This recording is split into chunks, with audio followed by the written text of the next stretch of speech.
परिमेय संख्या रेषेवरती कशा प्लॉट करायच्या ते आपण या व्हिडिओमध्ये बघणार आहे. सर्वात प्रथम आपण 1/2 ही संख्या या संख्या रेषेवर कशी प्लॉट करायची ते बघूया. हा संख्या रेषेचा आरंभ बिंदू आहे 0.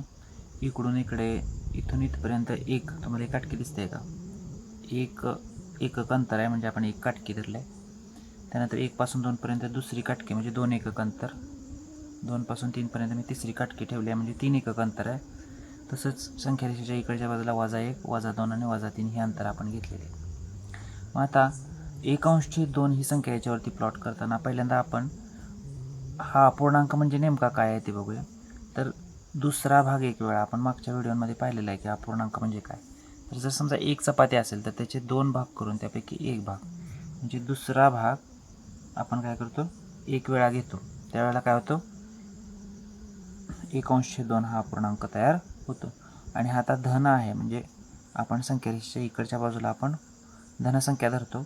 मग दुसरा भाग एक वेळा आपला काय ना, ही एक काटकी जर पूर्ण असेल ह्याला आपण एक चपाती समजायचं. जसं आपण एका चपातीचे 2 भाग करून त्यापैकी एक घेतला होता, तसं आता या काटकीचं 2 भाग करायचे. मी इथं केलेलाच आहे बघा 2 भाग, आणि त्यापैकी एक भाग घ्यायचा म्हणजे ही पूर्ण आहे. तर इथून 0 पासून इथपर्यंत दुसरा भाग एक वेळा येणार आहे. ठीक आहे, म्हणजे 2 भाग करायचे आणि त्यापैकी एक घ्यायचा. आता इकडूनच घ्यायचं आहे आपण सुरुवात. आणि त्यानंतर ह्या काटक्या एकमेकाला चिटकलेल्या आहेत, त्यामुळे आपण 0 पासून जे काय पहिल्यांदा घेणार आहे तो आपण इथला भाग घेणार. इकडच्या भागाचा नंतर विचार करूया, 0च्या इकडून पूर्ण. त्यानंतर काय करतो, दुसरा भाग एक वेळा झाल्यानंतर आपण अजून जर दुसरा भाग अजून एक वेळा घेतला तर काय होतं, दुसरा भाग 2 वेळा. म्हणजे आता या काटकीचा इथपर्यंतचा भाग घेतला, अजून दुसरा भाग एक वेळा घेतला तर काय होईल, दुसरा भाग 2 वेळा. म्हणजे इथे येईल बघा, दुसरा भाग 2 वेळा. ठीक आहे, दुसरा भाग 2 वेळा म्हणजे एक पूर्ण आपली ही काटकी झाली, म्हणजे एक एकक अंतर झालं.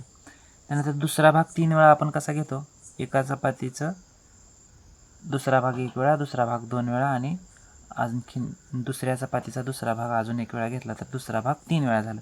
तसंच आता या काटकीचा दुसरा भाग एक वेळा घेतला, 2 वेळा घेतला, एक काटकी पूर्ण झाली. मग आता दुसरा भाग 3 वेळा म्हणजे पुढची चपाती घ्यायची. आता ही दुसरी पुढची चपाती म्हणजे आता इथं दुसरी काटकी आहे, तिचे 2 भाग करायचे आणि त्यातला एक भाग घेतला तर इथं हा जो बिंदू येणार आहे तो काय येणार आहे, दुसरा भाग 3 वेळा, म्हणजे 3/2 बिंदू आपला इथे मिळणार आहे. त्यानंतर पुढं करत केलं तर काय होतं बघा, दुसरा भाग एक वेळा, 2 वेळा, 3 वेळा, आणि दुसरा भाग ज्यावेळेला आपण 4 वेळा करतो त्यावेळेला काय होतं, 2 चपात्या पूर्ण. तसं इथं 2 काटक्या पूर्ण होतात बघा. दुसरा भाग एक वेळा, इथून 0 पासून सुरू झाली ही काटकी, इथून आपण काटकी तयार केलेली समजा सुरुवात केलेली आहे, तर इथपर्यंत आले तर दुसरा भाग एक वेळा, इथं आली काटकी एक पूर्ण झाली, दुसरा भाग 2 वेळा, म्हणजेच एक पूर्ण काटकी.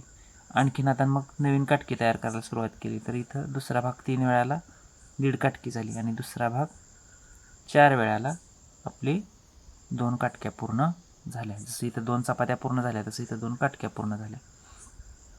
तसंच आपण पुढं करत गेलो तर दुसरा भाग 5 वेळा घेतल्यानंतर आपल्याला हा पूर्णांक इथं मिळणार आहे.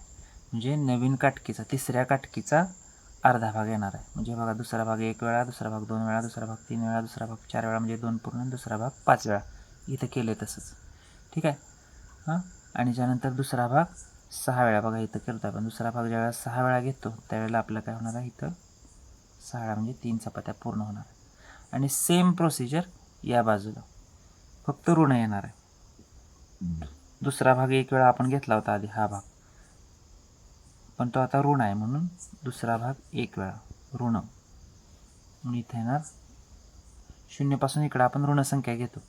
ते का घेतो मी आता सांगणार आहे थोडक्यात. त्यानंतर इथं दुसरा भाग 2 वेळा, जसं मी इकडं स्पष्ट केलं तसंच इथं दुसरा भाग हा वजा असणार आहे, म्हणजेच -1. दुसरा भाग 3 वेळा, पण आता याला -3 म्हणणार. इथं सुद्धा सेम त्या पलीकडच्या प्रोसेसनुसारच. आणि इथं दुसरा भाग 4 वेळा वजा पण. म्हणजे आपल्या इथं बघा, दुसरा भाग एक वेळा घेतला म्हणजे इथं अर्धी, इथून आता इकडं नवीन काटकी सुरू झाली असं समजायचं बरं का. इकडची ते काय असतं, का बरं तसं घेतो आपण ते सांगतो मी थोड्या वेळाने. 0 पासून इकडं वेगळी काटकी धरायची, किंवा इथून झालेली ही ऋण काटकी आहेत असं समजा. तर हे ऋण काटक्या नसतात, ऋण तापमान वगैरे असतं, आपण ते संख्या रेषेवरती घेतो त्यावेळेला आपल्याला त्याचा उपयोग होतो. ऋण 1/2, ऋण 1 अंश सेल्सिअस असं त्याचा उपयोग होतो. पण इथं घेताना मग ऋण 0.5 किंवा ऋण 1/2 तापमान ज्यावेळेला दाखवायचं असतं त्यावेळेला आपल्याला असंच दाखवावं लागतं की ही नवीन तापमान तयार झालं. आता 0पेक्षा कमी ज्या वेळेला तापमान व्हायला लागलं त्यावेळेला आपल्याला काय करावं लागतं की हे जे नवीन 0च्या खाली गेलेलं जे तापमान आहे 0पासून खाली गेलेलं हे 0पासून इकडे वाढत गेलं तर धन तापमान होत जातं. 1°C इथं समजा 1 झालं, इथं 2°C झालं, इथं 3°C झालं. पण ज्यावेळेला 0पेक्षा कमी तापमान व्हायला लागतं त्यावेळेला -1°C ज्या वेळेला आपल्याला तापमान करायचं असतं त्यावेळेला आपल्याला दुसरा भाग एक वेळा जो घ्यायचा असतो तो आपण ऋण घेतो. म्हणजे समजा आता मी इथं काढून दाखवतो. तर हा समजा 1 पूर्ण अंश आपण धरणार आहे. कधी सेल्सिअस गोल नसतो पण आपण समजा धरला तर त्यातला 2 भागापैकी ज्यावेळेला एक भाग दाखवायचा असेल ऋणाच्या तर तो आपण दुसरा भाग एक वेळा असं दाखवतो त्याला ऋण चिन्ह देतो. ठीक आहे. त्यानंतर ऋण 2पैकी 2 म्हणजे आता ही 2पैकी एक भाग घेतला आणि परत 2पैकी हा जर दुसरा भाग घेतला तर दुसरा भाग 2 वेळा म्हणजे आपण ऋण 1°C तापमानाला आपण पोचलो. म्हणजे ही एक काटकी आता ऋण भागातली पूर्ण झाली. बघा ही एक काटकी पूर्ण झाली. म्हणजे जर आपण टेम्परेचर आपण संख्या रेषेवर दाखवणार असेल तर हा 1°C 0च्या खाली आपण 1°C आलो म्हणजे ऋण 1°C टेम्परेचर झालं असं आपण म्हणू शकतो. म्हणजे एक काटकी पूर्ण झाली इथं. ठीक आहे. तसंच दुसरा भाग 3 वेळा पण ऋणाकडे चाललो आहे आपण. दुसरा भाग 3 वेळा. आता हे सोडून द्या, मी धनासाठी केलं होतं, आता हे ऋणासाठी करतो. दुसरा भाग 3 वेळा दाखवताना पण ऋणामध्ये तर हे इथे येणार म्हणजे एक काटकी पूर्ण 0पेक्षा खाली एक काटकी पूर्ण आणि दुसऱ्या काटकीचा दुसरा भाग 3 वेळा ऋण 3/2 आणि त्याच पद्धतीने ऋण 4/2 म्हणजे दुसरा भाग 4 वेळा. ठीक आहे. तर अशा पद्धतीनं आपण संख्यारेषेवरती ऋणसंख्या आणि धनसंख्या परिमेय संख्यारेषेवरती दाखवू शकतो. मग याचा उपयोग काय होतो बघा.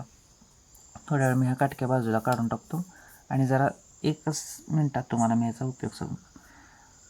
समजा आपण एखादा गॅसचा अभ्यास करतो आहे फिजिक्समध्ये तर आणि त्या गॅसचं 1°C तापमान. आता ह्या एक्स ॲक्सिसवरती आपण त्याचं टेम्परेचर घेतलेलं आहे. ठीक आहे. टेम्परेचर. आणि या वाय ॲक्सिसवरती आपण काय घेतलेलं आहे समजा त्याचं वॉल्यूम घेतलं आहे. वॉल्यूम म्हणजे त्याचं किती लिटर आहे ते. समजा 1 आणि समजा हे 10 लिटर 20 लिटर 30 लिटर असं इथं आणि 40 लिटर असं त्याचं वॉल्यूम आहे. समजा -1°C त्याचं वॉल्यूम आहे 10. ठीक आहे. ह्या रेषेत आहे बघा इथं -2ला -2°C तापमानाला 10 वॉल्यूम आहे. -1ला त्याचं वॉल्यूम झाले 20. 0°ला त्याचं वॉल्यूम झाले 30. 1°ला त्याचं वॉल्यूम झाले 40. तर हा जो आपण ग्राफ असा प्लॉट करत जातो तो आपल्याला एक स्ट्रेट लाईन येतं. म्हणजे आपल्याला कळतं आहे की टेम्परेचर जसं जसं वाढत जाते तसं तसं त्याचं वॉल्यूम पण वाढत चाललं आहे. हा आपला परिमेय संख्यारेषेवर प्लॉट करण्यामागचा हेतू असतो की निसर्गातल्या घटनांचा आपल्याला त्याच्या माध्यमातून अभ्यास करता येतो. पुढच्या भागात आपण तिसरा भाग कसा प्लॉट करायचा ते बघूया.